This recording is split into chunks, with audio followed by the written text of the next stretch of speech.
Vamos iniciar nossa aula de geografia com o conteúdo Mulheres, Chefes de Família, livro, página 14. De acordo com o IBGE é um órgão federal, significa Instituto Brasileiro de Geografia e Estatística. Em 2015, ou seja, há cerca de 6 anos atrás, cerca de 52% da população brasileira era composta de mulheres. Então, nós, mulheres, representamos a maior parte da população brasileira. Atualmente, as mulheres participam de todos os setores econômicos, ou seja, nós passamos a ter várias ocupações além dos trabalhos domésticos. Elas fazem pesquisas científicas, comandam tribunais de justiça, administram empresas, governam o país e muito mais.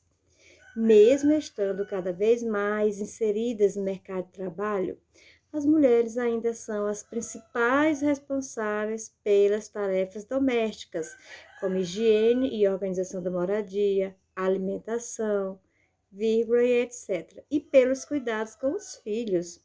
Recentemente, essa responsabilidade aumentou. Por quê? Porque muitas mulheres passaram a ser também as principais responsáveis pelo sustento financeiro da família. Ou seja, ultimamente nós mulheres, nós temos exercido, além das nossas tarefas domésticas, nós temos também exercido outras funções fora do lar. Muitas mulheres passaram a ser também as principais responsáveis pelo sustento financeiro. No ano de 2000, por exemplo, de cada 100 famílias, 22 tinha mulher como principal responsável pela renda familiar. Já em 2015, esse número aumentou para 41 famílias. Observem que em 2000, para cada 100 famílias, tinha 22 mulheres responsáveis pela renda familiar, ou seja, responsável pelo sustento da família. Agora, com 5 anos após, em 2015, esse número pulou de 22 para 41. Então, nós mulheres estamos cada dia mais ocupando lugares que antes eram ocupados somente por homem. Nós estamos deixando um pouco de ser apenas responsáveis pelas tarefas domésticas para também exercer funções fora de casa. Então, aqui nós temos o gráfico onde tem como título, olha, esse aqui é um gráfico chamado o gráfico de pizza, ou gráfico circular, tá? Brasil, percentual de homens e de mulheres no total da população em 2015. Essa parte verde representa o percentual de homem e essa parte roxa significa o percentual de mulheres. Isso mediante o IBGE, Pesquisa Nacional por Amostragem de Domicílios, em 2015. Então, vamos lá, ó. Homens representavam 48% da população, mulheres 52% da população. Ou seja, nós, mulheres, nós representamos a maior parte da população brasileira, enquanto que nós somos 52%, os homens representam 48%. Ou seja, tem mais mulheres no Brasil do que homens. Brasil, proporção de famílias sustentadas por homens e por mulheres. Então, vamos analisar um outro gráfico. Esse gráfico é chamado gráfico de barras. Nós temos aqui as colunas verde, que representam os homens. Temos aqui a coluna roxa, que representam as mulheres. Observem que aqui em 2000, nós mulheres, o percentual de mulheres sustentando as famílias eram de 22%. Veja que essa coluninha roxa, ela vai crescendo. Em 2015, já são 41% das famílias sustentadas pelas mulheres. Veja que em 2000 eram 78% das famílias sustentadas por homens. Veja que a coluna verde que representa os homens, ela está diminuindo. Por quê?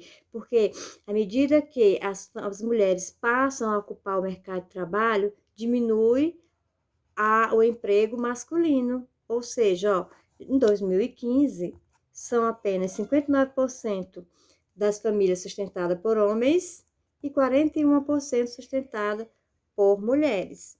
Aí tem a questão 8 e 9 que vocês farão. É uma pesquisa em casa, tá? Na família de vocês, para depois a gente comentar. Continuando, o envelhecimento da população brasileira.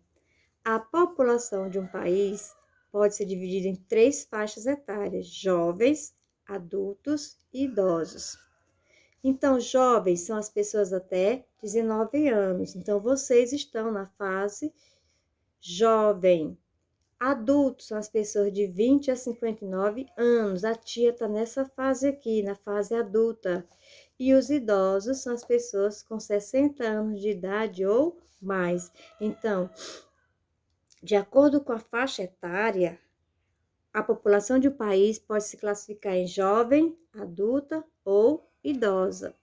Observe nos esquemas abaixo como a população brasileira se distribuía nas 3 faixas etárias nos anos de 1991 e 2015, segundo pesquisas do IBGE. Outro gráfico, ó. Agora são a coluninha, ó, tá agora deitada, não é isso? Brasil, estrutura etária da população. Dados de 1991 e dados de 2015. Observem que, em 1991, 45% da população era jovem, ou seja, até 19 anos. Em 2015, já diminuiu, já baixou para 30%. Então, os jovens estão diminuindo. Os adultos, que são pessoas de 20 a 59, eram 48%. Em 2015 já aumentou, 56% dessa população agora é adulto, isso em 2015. Idosos, em 1991 eram apenas 7%, e olha só em 2015, 14% da população é constituída por pessoas idosas.